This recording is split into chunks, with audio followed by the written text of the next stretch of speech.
প্রতি মাসে কিভাবে আমি সংসার খরচের বাজেট তৈরি করি সেটাই আজকে আপনাদের সাথে শেয়ার করব। হ্যালো এভরিওয়ান, আসসালামু আলাইকুম। সবাই কেমন আছেন?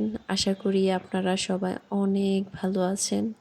আমিও আলহামদুলিল্লাহ আপনাদের দোয়ায় অনেক ভালো আছি। তো আমার হাজব্যান্ড আমার মাসের টাকাটা একসাথে পাঠিয়েছে, প্রতি মাসে পাঠায়। তো আমার হাজব্যান্ড আমাকে মাসে কত টাকাতে সেটা আজকে আপনাদের সাথে শেয়ার করব। আর সেই টাকা দিয়ে আমি পুরো মাসের বাজেটটা কিভাবে গুছিয়ে তৈরি করি সেটা আপনাদের মাঝে আজকে শেয়ার করব। তো আশা করি পুরো ভিডিওটা আমার সাথে থাকবেন। আর ভিডিওর শুরুতে প্লিজ একটা লাইক দিয়ে ভিডিওটা কন্টিনিউ করবেন। এখানে আমার হাজব্যান্ড আমাকে দিয়েছে 30,000 টাকা। সে প্রতি মাসে আমাকে 30,000 টাকা দেয়। তো এই টাকাটা দিয়েই আমি পুরো মাসের একটা বাজেট তৈরি করে ফেলি। কারণ বাজেট যদি আপনি তৈরি না করেন কোথায় কত টাকা লাগবে তাহলে আপনার হিসাব থাকবে না। আর হিসাব করে না চললে আপনার টাকার কোনো আয় বরকত পাবেন না। তো আমি সব সময় আমার বাজেটটা আমার একদম মুখস্থ হয়ে গেছে।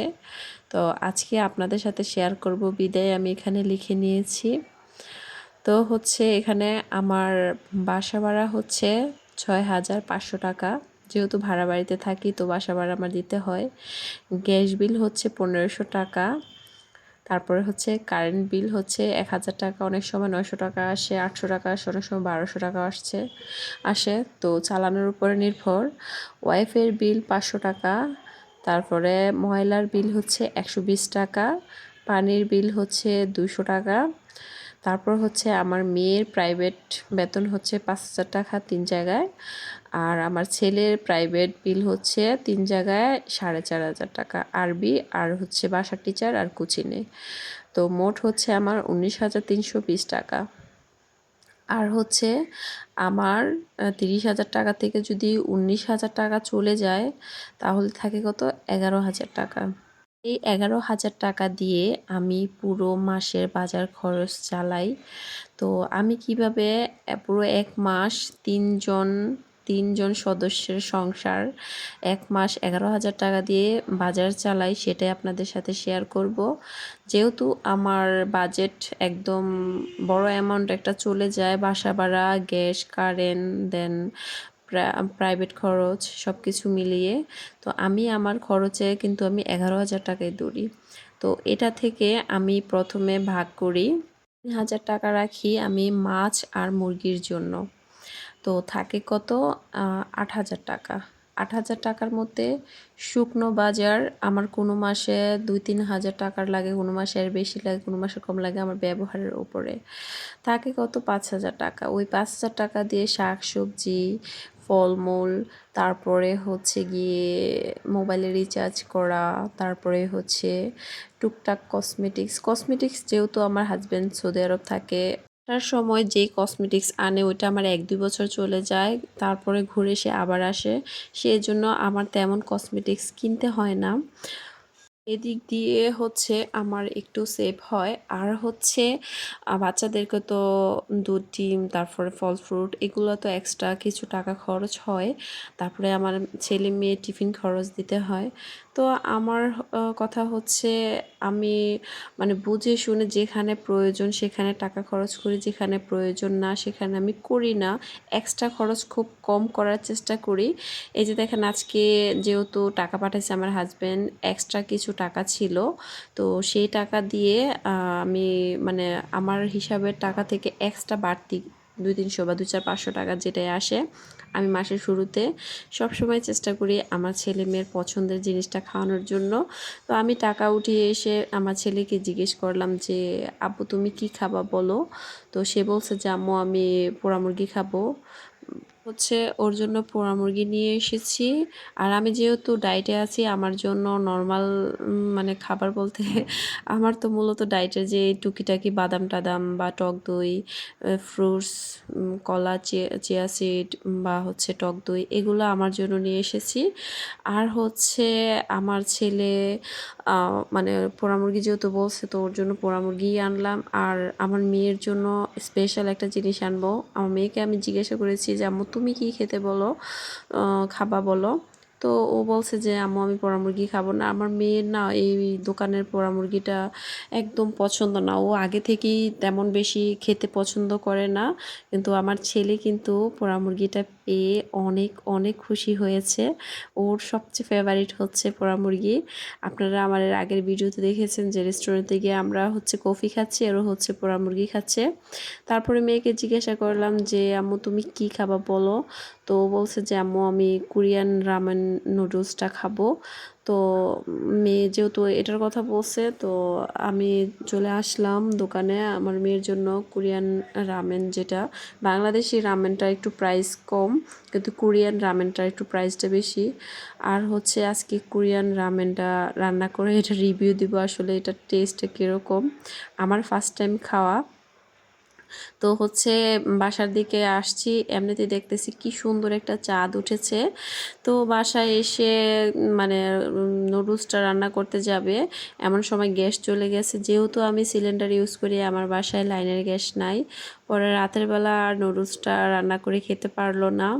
পরের দিন ঘুম থেকে উঠে চলে গেলাম গ্যাস ভরার জন্য। আর এটা হচ্ছে আমাদের হোমনার গ্যাস স্টেশন, এখান থেকে সবাই গ্যাস ভরে। আজকে গ্যাসের লিটারের প্রাইসটা খুব কম ছিল। এর আগে আমি ৬৮ টাকা ভরে নিয়েছিলাম লিটার। আর হচ্ছে আজকে হচ্ছে ৬৩ টাকা লিটার ছিল। তো এদিক দিয়ে কিন্তু আমার অনেকটা টাকা সেভ হয়ে গেছে। আমি কিন্তু আমার মাসের যেই বাজার খরচে ১১,০০০ টাকা থাকে এখান থেকে প্রতি মাসে ১০-৫ টাকা হোক যতটুকুই হোক আমি সেভ করার চেষ্টা করি। অনেক সময় দেখবেন যে বাড়তি একটা প্রয়োজন পড়ে গেছে, তখন যদি আপনার কাছে এক্সট্রা কিছু টাকা থাকে তাহলে আর কোনো টেনশন নেই, নির্দ্বিধায় ওই কাজটা করতে পারবেন। আর হচ্ছে সব সময় তো আর হাজব্যান্ডের কাছ থেকে সব কিছুর জন্য টাকা চেয়ে চেয়ে আনা যায় না। তো বাসায় চলে আসার পরে আমার মেয়ে রামেন নুডলসটা রান্না বসিয়ে দিল। ও ওর মতো করে রান্না করতেছে, আমি কিছু বলিনি। আর মোবাইলটা ও ভিডিও করার স্ট্যান্ডগুলোর মধ্যে বসিয়ে নিয়েছে। আমি চলে গেছিলাম বাজার করার জন্য, শুকনো বাজারগুলো আনার জন্য। আর সবচেয়ে বড় কথা হচ্ছে ইচ্ছা ছিল আমি শুকনো বাজার কি কি করেছি, কত টাকার বাজার এনেছি সেই বাজারগুলো আপনাদেরকে দেখাবো, শেয়ার করব। কিন্তু আমার ভাসুরের মেয়ে হঠাৎ করে আমার বাসায় এসে হাজির, কারণ ও প্রেগনেন্সি চলতেছে, মানে ডেলিভারির প্রায় সময় চলে এসেছে। তো ও ডাক্তারের কাছে যাবে আর আমাকে ছাড়া ও কোনো মতেই ডাক্তারের কাছে যাবে না। সেজন্য তাড়াহুড়ো করে আমি তাকে নিয়ে হসপিটালে চলে যেতে হয়েছে। তো সেজন্য আমার মাসের যে শুকনো বাজারটা আপনাদের সাথে শেয়ার করতে পারিনি, কারণ ভিডিও করার কিন্তু আলাদা একটা স্পেসের প্রয়োজন পড়ে। তো আমি তাড়াহুড়ো করে সব বাজার গুছিয়ে নিয়েছি। ইনশাল্লাহ আগামী মাসে আমি কত টাকার শুকনো বাজার আমার লাগে আমি সেটা অবশ্যই আপনাদের সাথে শেয়ার করব। আমার বাসায় আমরা ৩ জন সদস্য। তো ৩ জন সদস্য আমরা কিভাবে ১১,০০০ টাকা দিয়ে পুরোটা মাস আমার বাজার খরচ, তারপরে এভরিথিং সব কিছু চালাই, ইনশাল্লাহ সব আপনাদের সাথে আস্তে আস্তে শেয়ার করব। আমার ভিডিও যদি আপনাদের ভালো লেগে থাকে তাহলে আপনারা আমার চ্যানেল সাবস্ক্রাইব করে আমার চ্যানেলের পাশে থেকে যেতে পারেন। নিত্য নতুন দিন কিভাবে টাকা সেভিং করা যায় বা সংসারের নানান কাজে টিপস আমার চ্যানেলে দিয়ে থাকি। তো কি শুনলে আমাকে জিজ্ঞাসা করে যে মাত্র ১১,০০০ টাকা দিয়ে তুমি কিভাবে সংসারের বাজার খরচ চালাও। তো হচ্ছে আমার হাজবেন্ড কিন্তু আমাকে ৩০,০০০ টাকাই পুরো দেয়, কিন্তু আমার ওই দিক দিয়ে ছেলে মেয়ের পড়াশোনার কারণে আমার বড় একটা অ্যামাউন্ট ওই দিক দিয়ে চলে যায়। আর যদি গ্রামে থাকতাম তাহলে তো আমার এই যে বাসা ভাড়া, তারপরে হচ্ছে পানির বিল, ময়লার বিল এগুলো আমার মানে দেওয়া লাগতো না। তো এদিক দিয়ে কিন্তু আমার অনেক টাকা হতো, কিন্তু ছেলে-মেয়ের পড়াশোনার কারণে কিন্তু আমার গ্রামে থাকা হয় না। তো সেজন্য আমার এদিক দিয়ে অনেকটা অ্যামাউন্ট চলে যায়। তো হিসাব করে আর বুদ্ধি করে টেকনিক করে যদি আপনি চলতে পারেন, অবশ্যই আপনি অল্প কিছু টাকা দিয়েও আপনি সংসার খুব সুন্দরভাবে সমাজের ৮-১০ জন মানুষের মতো করে ভালোভাবে চালাতে পারবেন, এবং এই টাকা থেকেই ছোট্ট বিন্দু করে আপনি টাকা সেভিং করতে পারবেন। আর ওই টাকা দিয়ে আপনি মাস শেষে, বছর শেষে আপনার পছন্দের জিনিস কিনতে পারবেন। আমি এগুলা টিপসই আমার প্রত্যেকটা ভিডিওতে চেষ্টা করি দেওয়ার জন্য। এর আগের ভিডিওতে আমি একটা স্বর্ণের আংটি কিভাবে আমি সেটাকে বানিয়েছি বা কিভাবে আমার কাছে রাখছি, সেগুলো আমি সব শেয়ার করেছি। আজকের যেই নোটটা দেখিয়েছি, আমি পুরো মাসের খরচটা কিন্তু আমি এভাবেই সাজিয়ে নিই সবসময়। কারণ হচ্ছে এভাবে আমার যেগুলা একদম বাজেট, যেগুলো আমার দিতেই হবে, আমি মাসের প্রথমে যখন হাতে টাকাটা আসে তখন আমি আমার সব কিছু বাসা ভাড়া থেকে প্রাইভেটের টাকা পর্যন্ত সব আগে ক্লিয়ার করে ফেলি। কারণ ওইগুলো আমি রেখে যদি আমি সংসারের বাজার টাজার শেষ করে ফেলি, তাহলে হয়তো বা আমার মাস শেষে গিয়ে টান পড়তে পারে। তো সেই জন্য আগে আমি ওইগুলা ক্লিয়ার করে তারপরে হচ্ছে আমার কাছে অ্যামাউন্টটা রেখে, এর মধ্যে আমি এক্সট্রা যদি কোনো খরচ লাগে ওইটাটা করে তারপরে হচ্ছে আমি কোনো মাসে আমার বাজার খরচ কিন্তু সব মাস এক না। অনেক সময় মেহমান বাসায় আসলে অনেক বেশি লাগে, আবার অনেক সময় অল্পতেও চলে। তো আসলে খরচের উপরে নির্ভর করে আর হচ্ছে উম মানে সদস্যের উপরে নির্ভর করে। আপনার বাসায় যদি এক্সট্রা ২-৩ জন মেহমান আসে, অবশ্যই এখানে একটু খরচ বেশি লাগবে বা সবকিছু একটু বেশি লাগবে।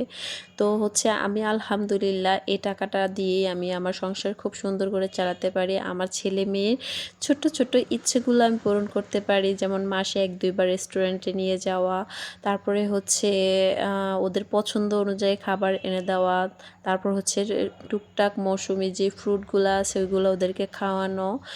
দেন এইগুলা মানে যেগুলো আমার ছেলে-মেয়ের প্রয়োজন, ছোট প্রয়োজনগুলো আছে ওইগুলো মিটাই। আর বড় কিছু হলে তো অবশ্যই আমার হাসব্যান্ড এক্সট্রা আরও কিছু টাকা দেয় আমাকে। কোথাও দাওয়াত পড়লে ওইটা আমার হাসব্যান্ড আমাকে এক্সট্রা দেয়।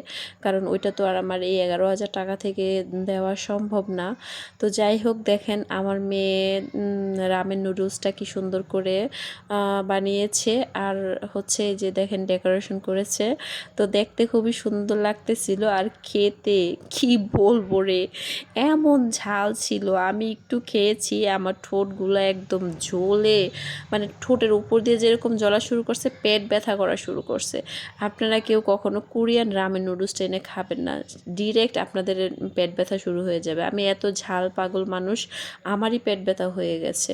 তো সব ভালো থাকবেন, আল্লাহ হাফেজ।